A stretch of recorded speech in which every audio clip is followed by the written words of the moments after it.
Olá, sejam bem-vindos, estamos começando mais um episódio desse podcast que leva até você, que infelizmente não pôde estar no Movimente, os melhores conteúdos. Estamos aqui, correndo em todos os palcos, trazendo os palestrantes, aquele sujeito que traz insight para a galera aqui, para ele também trazer insights no mundo digital, para você que infelizmente não esteve no Movimente, ainda assim acompanhar o melhor conteúdo sobre educação. Mas antes de falar com o nosso convidado, mais uma vez é um prazer estar ao seu lado, Guilherme Goulart. Muito obrigado, Bruno. Uma salva de palmas para mim mesmo. Bruno, e dessa vez nós vamos falar algo que a gente já vem pontuando. Em 2023 nós fomos para a Estônia, Finlândia, e entendemos um pouco da demanda do mercado, como é que o governo faz essa conexão de mercado, do que é preciso para suprir a demanda do trabalho ali, junto com a educação. E a gente não vê esse tipo de conversa aqui. Verdade. E pela primeira vez nós vamos ter alguém nessa mesa que fala exatamente desse abismo, desse gap que nós temos entre o que o mercado precisa e o que o mercado está entregando. Sensacional! E hoje nós vamos conversar com ele que é presidente da FING. Então, de fato, a gente está conversando com uma autoridade que conhece a fundo uma realidade e que vem conversar com a gente sobre a educação integrada. Uma salva de palmas para Flávio Rossi.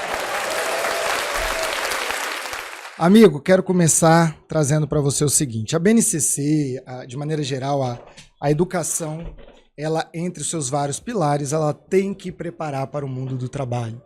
De fato, a educação ela não se restringe a, mas um dos seus pilares que está descrito na normativa é esse. E a gente sabe que, muitas vezes, o sujeito, estudante, ele vislumbra muito a empregabilidade dele a partir do ensino superior. Só que o ensino superior, muitas vezes, não está sendo absorvido no mercado de trabalho, justamente porque existem profissões, especificidades que o sujeito não tem ali o conhecimento para exercer. E eu queria que você falasse um pouquinho sobre isso para a gente, como que a educação pode transformar a vida do sujeito a partir justamente dessa visão do mercado de trabalho. Alan, é interessante esse ponto abordado, que é uma cultura estabelecida na sociedade de maneira geral. Todo pai quer ter o filho e falar que ele é doutor. O pai, muitas vezes, que não teve condições de estudar, o sonho dele é falar, meu filho é doutor em alguma coisa, ele formou na universidade. Quando muitas vezes a oportunidade não está aí, né? E o que a gente veio aqui falar é do ensino integrado, entre o aluno faz a educação básica regular e depois no contraturno ele faz o ensino técnico. E ele já sai da escola, já sai do ensino médio com uma profissão. E com uma profissão portador de futuro, porque se você souber exatamente o que o mercado está querendo, esse aluno vai ser muito melhor remunerado que o doutor. E muito mais reconhecido. O que a gente mais tem hoje, num país que as universidades proliferaram, são doutores sem emprego. Doutores desempregados. Desempregados ou fazendo algo que não é a sua formação. Porque foi o que encontrou. Que é uma super oferta de várias profissões. Enquanto há uma escassez enorme do que o mercado precisa. Porque o mundo muda muito rápido. E o que era ativo no passado, talvez não seja ativo no futuro. E a gente tem que revisitar essa cultura nossa e difundir onde estão as oportunidades. E o ensino técnico permite com que o aluno já saia do ensino médio com a oportunidade na mão, entrando no mercado de trabalho, numa profissão extremamente desejada, muito bem remunerada. Nós temos várias profissões técnicas que começam com 8 mil, enquanto tem várias profissões de doutores que estão começando com 3. E nós temos profissões técnicas, salário inicial de 12 mil. Quer dizer, um trabalho que ele sai do ensino médio e já está ganhando 12 mil. O outro ele teria que ir para a faculdade para começar 4, 5 anos depois a ganhar 3 mil. Então, é uma realidade diferente. Fora que, eventualmente, ele pode estar fazendo algo que o deixa feliz. Que ele pode escolher um ensino técnico, um curso específico, que ele tem aptidão, que ele tem afinidade e que ele vai entrar naquela área, vai crescer. E quem sabe, daqui a 10 anos, muito mais maduro, vai fazer um curso superior complementando a formação técnica dele. será um profissional muito mais completo, com bagagem, vai aproveitar muito mais o ensino superior. Tem países que o aluno só pode entrar no ensino superior depois de ter feito o técnico, como a Alemanha. Então, a gente, na verdade, criou algo no imaginário coletivo, na sociedade, que o aluno tem que sair da escola e ir para a universidade, da universidade, então, ele vai seguir a vida profissional.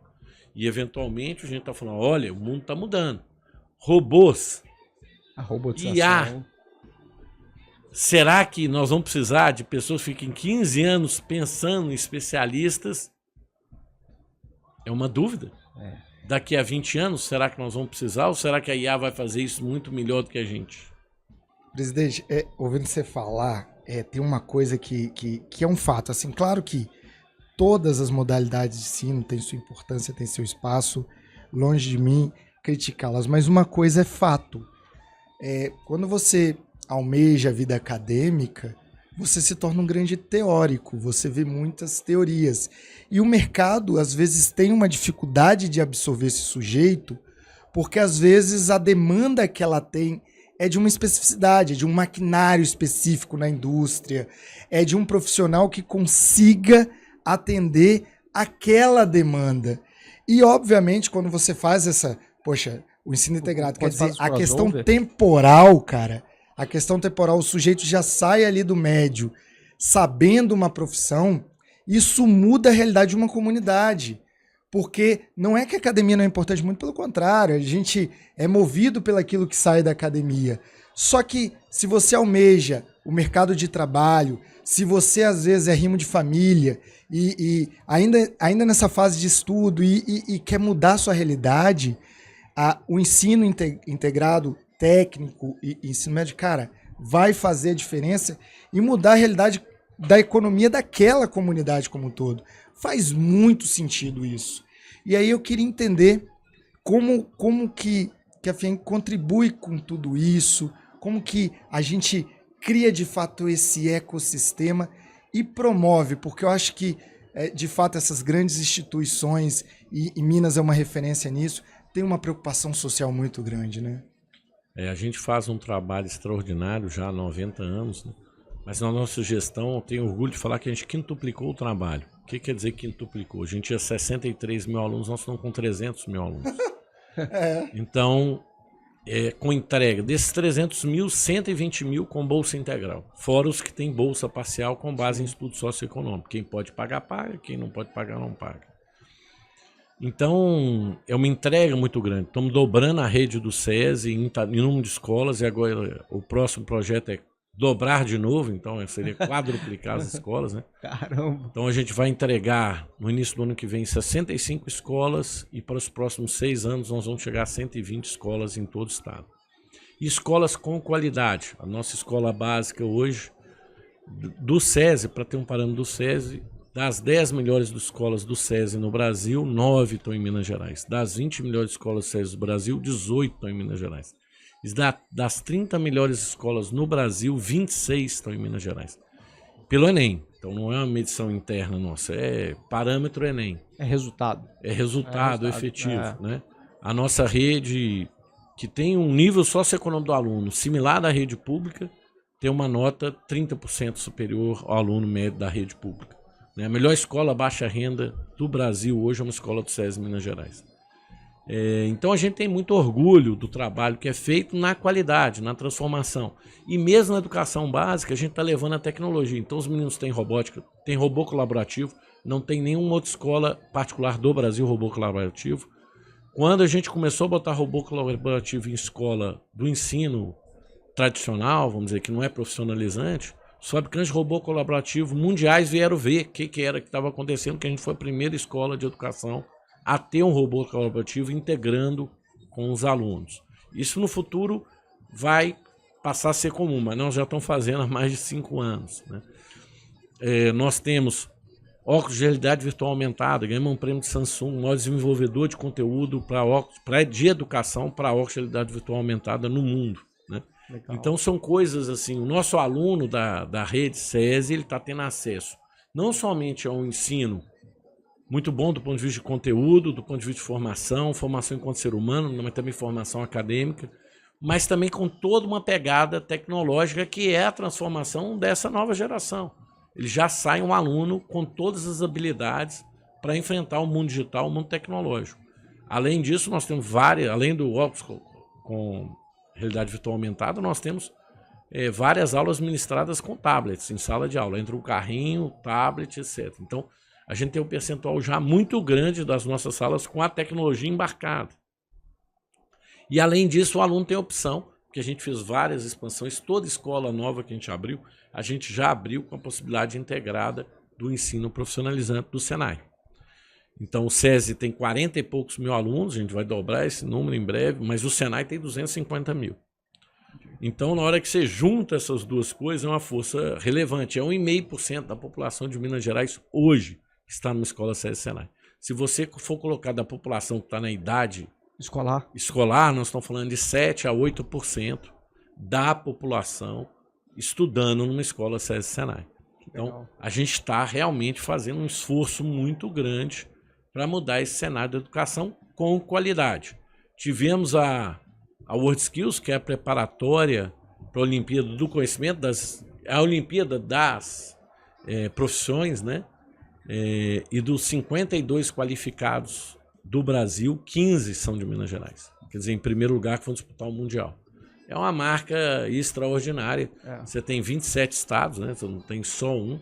A gente conseguiu ali 33%, só vai ao primeiro lugar, dos primeiros lugares, né? É um trabalho assim, de muita excelência. E não é só o Senai que participa, qualquer escola profissionalizante participa. 15 é só o Senai de Minas Gerais. Mas você teve os institutos federais que participaram, você tem várias escolas profissionalizantes que também participam. Mostra o quê? Qualidade. Nós, há 5 anos consecutivos, temos uma das nossas turmas de robótica, finalistas do Mundial de Robótica. São 700 finalistas, nós temos pelo menos uma turma que fica entre os 5 primeiros. Concorrendo em Tóquio, concorrendo na China, esse ano será na China. O ano passado foi nos Estados Unidos. O ano retrasado, quer dizer, concorrendo com Coreia, China, Japão, Alemanha, 700 equipes, uma equipe, às vezes mineira, de Governador Valadares, fica em 3º lugar no Mundial. É um marco. É um marco em robótica. É um marco. Em robótica. Só deixando claro, né? Em robótica. Né? Importante. Nós não estamos ganhando algo que... A gente ganha algo, a gente tem um gap tecnológico com relação a esses países. A gente tem um gap educacional em relação a esses países. Então, você conseguir fazer isso, trazer essa excelência para alunos. Eu tenho uma passagem que eu considero muito emocionante. Os meninos estavam na final do torneio nacional e a equipe nossa ganhou o primeiro lugar no torneio nacional e ela se habilita. Em cada modalidade, tem os campeões de cada modalidade. Quando ela ganha, ela pode ir para o internacional e o SES banca tudo. Então, a gente manda os meninos dos Estados Unidos bancando tudo, banca para a Europa, pagando tudo, passagem aérea, hotel, dinheiro, oportunizando para os meninos de verdade. Uma transformação. Aí eu encontrei os meninos lá, eu estava fazendo agenda lá institucional e encontrei eles no saguão do aeroporto, o campeonato nacional tinha sido em Brasília. E aí perguntando para os meninos, e aí, o que vocês mais gostaram da experiência, etc. Teve uma menina que falou assim, o que eu mais gostei, ela tinha ganhado o torneio nacional de robótica. Junto com a equipe, né? Fui comer filé mignon pela primeira vez na minha vida. Então, você está tendo um campeão nacional de robótica, cuja experiência que ele mais gostou na viagem, não estou falando que vários tinham andado de avião pela primeira vez, foi comer filé mignon pela primeira vez, que eles levaram, o nosso time levou no restaurante, ela pôde pediu filé mignon, comeu. Né? É esse tipo de transformação, quer dizer, a menina que nunca tinha comido filé mignon foi campeã do torneio nacional de robótica. Né? Então, esse tipo de transformação, ele realmente é portador de futuro e é aquilo que a gente acredita e trabalha para que aconteça. Se você for pensar bem, Bruno, é uma instituição que está fazendo o trabalho de um governo inteiro. Né? É uma instituição onde está alinhando as necessidades do mercado para suprir essas demandas. E isso para a gente é extremamente importante, ter essas pessoas que fazem essa transformação. Se tratando ainda de um mundo onde a robotização... muito se fala de inteligência artificial, mas as pessoas ainda não perceberam que a robotização com a somatória da inteligência artificial vai mudar política, economia, sociedade. E tá todo mundo achando que, né, as profissões do doutor ainda, aquele sonho todo, é o que revoluciona o mundo. Eu apoio, bato palma para a turma do SESI, da FIENG. FIENG que leva, acho que vai ser em maio agora, a turma tá indo para Boston fazer um curso no MIT, Harvard, e depois sobe para o Canadá, algo do gênero assim. A gente está fazendo uma viagem para o Canadá para fazer parcerias de negócios, conhecer o ecossistema empresarial canadense, mas antes a gente está indo. Vai ter uma turma que vai antes e tem uma turma que vai depois, né? Vai ao MIT, o curso é no MIT, Harvard e mais uma instituição, são 3 instituições, vão ficar uma semana lá aprendendo, pegando justamente do ponto de vista empresarial, aí sim empresarial, quais são as novas tendências tecnológicas na área empresarial, né? E quais são as grandes transformações que o mundo vai ocorrer com o mundo. E a gente está no meio, talvez, de uma das maiores revoluções que vão transformar a nossa sociedade. É isso aí. Né? O que você falou é exatamente aquilo que a gente está vendo. A IA associada à robotização vai transformar a maneira como nós vivemos. É isso, né? Aí. Exatamente. Como nós interagimos e o que nós vamos fazer, né? Como a internet já fez, né? E que isso vai mudar radicalmente o sistema educacional. É. Lembrando que, por que a gente tem essa pegada tecnológica tão grande no ensino e uma mudança tão grande no ensino, sem perder a humanização, obviamente? Porque o ensino é das áreas que está mais atrasada na nossa sociedade, né? Eu tenho que concordar. A gente vai para muita escola por aí e ainda é o professor com quadro negro, né? Enquanto o aluno é digital, gente. O menino nasceu no mundo digital. Ele não reconhece mais e aí as pessoas reclamam de evasão escolar, de falta de interesse do aluno pela escola. Vai numa escola do SESI, vai ver o brilho no olho dos meninos. Os laboratórios do SESI são os laboratórios, fenomenais. Tudo que a gente faz. Aí você vê que o menino, ele ama a escola, ele brilha, ele quer ficar depois do horário. Nossa discussão lá é como é que os meninos não querem ir embora, entendeu?